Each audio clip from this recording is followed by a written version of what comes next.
नमस्कार दोस्तों और स्टडी विद ज्ञान प्रकाश में आपका बहुत बहुत स्वागत है। देखिए फ्रेंड्स, यूबीपीएससी की पॉलिटेक्निक लेक्चरर की परीक्षा जो कि 22 दिसंबर को हुई थी, उसमें जनरल स्टडीज़ के कुल मिला के 25 प्रश्न पूछे गए थे। ये प्रश्न आगामी परीक्षाओं के लिए बहुत ही इंपॉर्टेंट हो सकते हैं, इसलिए हम इन 25 प्रश्नों के उत्तर आपको यहाँ पर दे रहे हैं। सभी प्रश्नों को ध्यान से देखिएगा और लेक्चर की पीडीएफ अगर आप डाउनलोड करना चाहते हैं तो इसका लिंक वीडियो के डिस्क्रिप्शन में आपको मिल जाएगा। पहला क्वेश्चन पूछा गया था, चंद्रप्रभा वन्यजीव अभयारण्य उत्तर प्रदेश का प्रमुख वन्यजीव अभयारण्य है जो कि कहाँ पर स्थित है।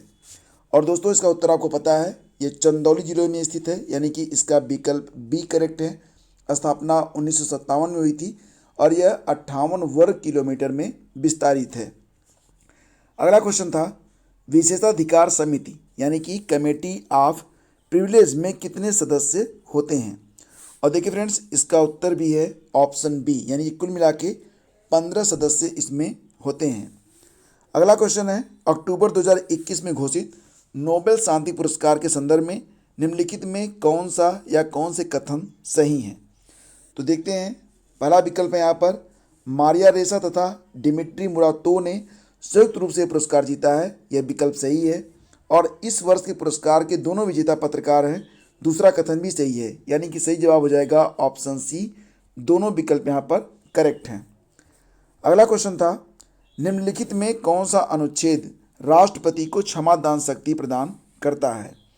तो यहाँ पर 4 अनुच्छेद दिए गए थे और इसमें सही जवाब था ऑप्शन, जी हाँ दोस्तों, ऑप्शन ए, यानी कि अनुच्छेद 72 के अंतर्गत राष्ट्रपति जो है क्षमा दान शक्ति उसको देता है, राष्ट्रपति अपराधों को क्षमा कर सकता है।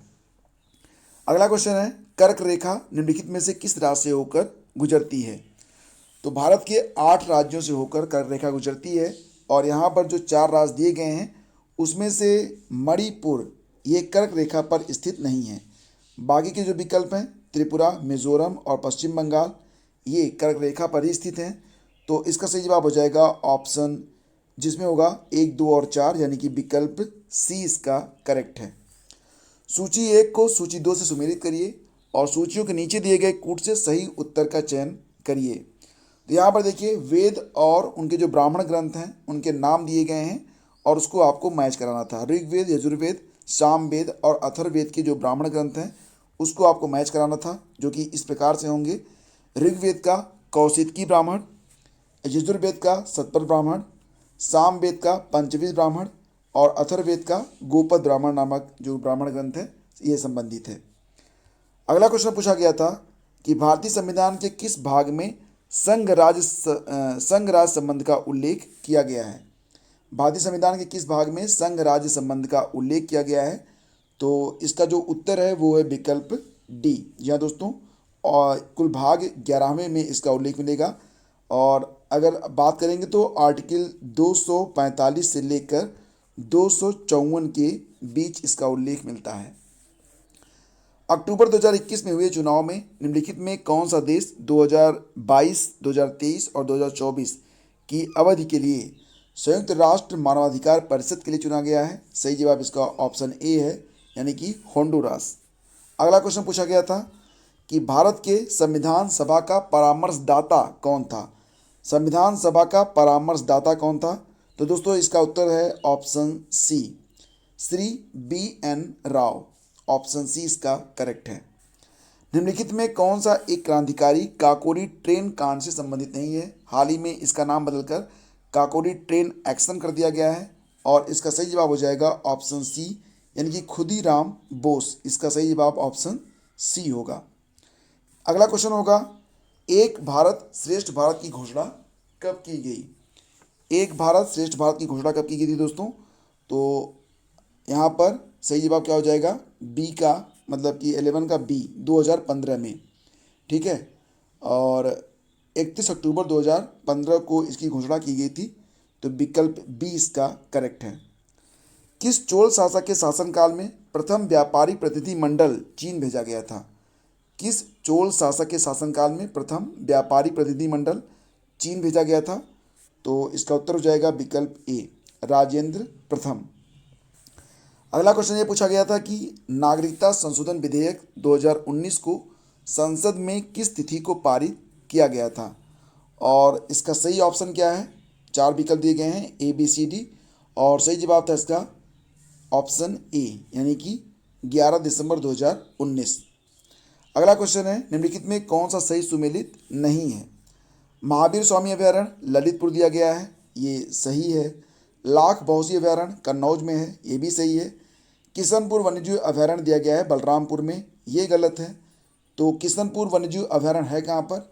ये लखीमपुर खीरी में है, दुधवा नेशनल पार्क का ही एक हिस्सा है और 227 वर्ग किलोमीटर में विस्तारित है। 1972 में इसकी स्थापना हुई थी। बाकी ऑप्शन डी भी करेक्ट है, कैमूर अभयारण्य यह मिर्ज़ापुर और सोनभद्र में विस्तारित है। अगला क्वेश्चन था कि अक्टूबर 2021 में कुशीनगर में अंतर्राष्ट्रीय हवाई अड्डे के उद्घाटन के संदर्भ में निम्नलिखित में कौन सा सही है? तो लैंड करने वाली पहली फ्लाइट श्रीलंका एयरलाइंस की थी, ये विकल्प बिल्कुल करेक्ट है। और कुशीनगर उत्तर प्रदेश का चौथा अंतर्राष्ट्रीय हवाई अड्डा बना है, ये भी सही है। और भारत का यह 29वां अंतर्राष्ट्रीय हवाई अड्डा बना, ये भी याद रखिएगा। यानी कि दोनों विकल्प सही हैं, सही जवाब इसका ऑप्शन सी हो जाएगा। अगला क्वेश्चन पूछा गया था, निम्नलिखित में किस शहर को भारत के 100वें स्मार्ट शहर के रूप में चुना गया है? तो भारत का जो 100वां स्मार्ट शहर बना है वो कौन सा बना है? इसका सही जवाब क्या होगा? देखिए फ्रेंड्स, इसका सही जवाब आपको याद रहना चाहिए, जो कि शिलोंग है, यानी कि विकल्प सी। भारत में मजदूर आंदोलनों को संग्रहित करने का श्रेय किसे जाता है? तो भारत में मजदूर आंदोलनों को संग्रहित करने का जो श्रेय है वो नारायण मेघजी लोखंडे को जाता है, विकल्प 20 का करेक्ट था। और कौन अंडमान और निकोबार द्वीप समूह का एक द्वीप नहीं है? तो यहाँ पर 4 द्वीपों के नाम दिए गए हैं और आपसे सवाल पूछा गया था कि कौन सा एक द्वीप है जो कि अंडमान और निकोबार द्वीप समूह का द्वीप नहीं है। सही जवाब इसका क्या था? देखिए फ्रेंड्स, इसका सही जवाब ऑप्शन डी है, अमेनी द्वीप द्वीप, यह लक्षद्वीप का हिस्सा है, अंडमान निकोबार का हिस्सा नहीं है। राष्ट्रीय विकास परिषद का गठन किस वर्ष हुआ था? राष्ट्रीय विकास परिषद यानी कि एनडीसी का, तो यह इसकी जो स्थापना हुई थी फ्रेंड्स वो 6 अगस्त 1952 को हुई थी। तो सही जवाब इसका ऑप्शन बी था। अगला क्वेश्चन पूछा गया था कि निम्नलिखित में कौन अक्टूबर 2021 में विश्व कुश्ती चैंपियनशिप में रजत पदक जीतने वाली पहली भारतीय महिला पहलवान बन गई हैं? तो देखिए यहाँ पर सारे के सारे प्रश्न जो कि करंट अफेयर से थे वो अक्टूबर से ही पूछे गए, एक ही महीने से पूछे गए, ये तो बड़ी कमाल की बात है। फिलहाल इसका सही जवाब बताइए। सही जवाब इसका ऑप्शन सी है, यानी कि अंशु मलिक। साहित्य के संरक्षक जहांगीर ने किसे पंडित राज की उपाधि से सम्मानित किया था? पंडित राज कहा गया था किसको? जगन्नाथ को, यानी कि विकल्प सी सही था। निम्नलिखित घटनाओं पर विचार करिए और इन्हें कालक्रमानुसार में व्यवस्थित करिए। तो Simon commission, cabinet mission plan, संविधान निर्मात्री सभा की पहली बैठक और भारत छोड़ो आंदोलन, तो ये 4 घटनाएं दी गई हैं। इनको सही कालक्रमानुसार में आपको व्यवस्थित करना था। और इसका जो सही कालक्रम होगा वो क्या होगा? सबसे पहले आता है साइमन कमीशन आता है, देन आफ्टर भारत छोड़ो आंदोलन, फिर आता है यहाँ पर कैबिनेट मिशन प्लान, और फिर आएगा संविधान निर्मात्री सभा की पहली बैठक, यानी कि 22 का विकल्प ए आपका यहाँ पर करेक्ट है। अगला क्वेश्चन था, सूची 1 को सूची 2 से सुमेलित करिए। तो देखिए यहाँ पर सुमेलित सूची मैं आपको दे रहा हूँ। तांबा जो है ये तलोजा खान से मिलता है, लौ एस्ट बैलाडीला खान से, मैग्नीज बालाघाट और अभ्रक नेल्लोर की खानों से निकलता है। तो इस प्रकार से इसको आपको सुमेलित करना था। 24वां क्वेश्चन, निम्नलिखित घटनाओं पर विचार करिए और उन्हें कालक्रमानुसार व्यवस्थित करिए। 2.5 दिन का झोपड़ा, कुव्वत उल इस्लाम मस्जिद का निर्माण, सीरी फोर्ट का निर्माण और सुल्तान गढ़ी का निर्माण। तो यहाँ पर देखेंगे अगर आप, तो 2.5 दिन का जो झोपड़ा था इसका निर्माण 1199 में पूरा हुआ था, राजस्थान में है स्थित। कुव्वत उल इस्लाम मस्जिद का निर्माण कुतुबुद्दीन ऐबक ने 1206 में दिल्ली में करवाया। सीरी फोर्ट का निर्माण 1303 खिलजी वंश दिल्ली में। सुल्तान गढ़ी का निर्माण 1231 दिल्ली में। तो अब यहाँ पर आप आसानी से इन्हें कालक्रमानुसार में व्यवस्थित कर सकते हैं। और ये अंतिम प्रश्न था कि विश्व स्वास्थ्य संगठन ने कोविड-19 को कब महामारी घोषित किया था? इसका सही जवाब आपको डेफिनेटली याद होगा, 11 मार्च 2020 को। तो दोस्तों ये थे कुछ प्रश्न जो कि पूछे गए थे अभी हाल ही में संपन्न 22 दिसंबर को यूपीपीएससी पॉलिटेक्निक लेक्चरर एग्ज़ाम की परीक्षा में। ये प्रश्न जीएस पर आधारित थे और ये प्रश्न काफ़ी इंपॉर्टेंट है आगामी परीक्षाओं के लिए भी। तो पूरा वीडियो आपने देखा, बहुत बहुत धन्यवाद। प्लीज़ इसे लाइक और शेयर आप जरूर कर दिया करें। Thank you so much.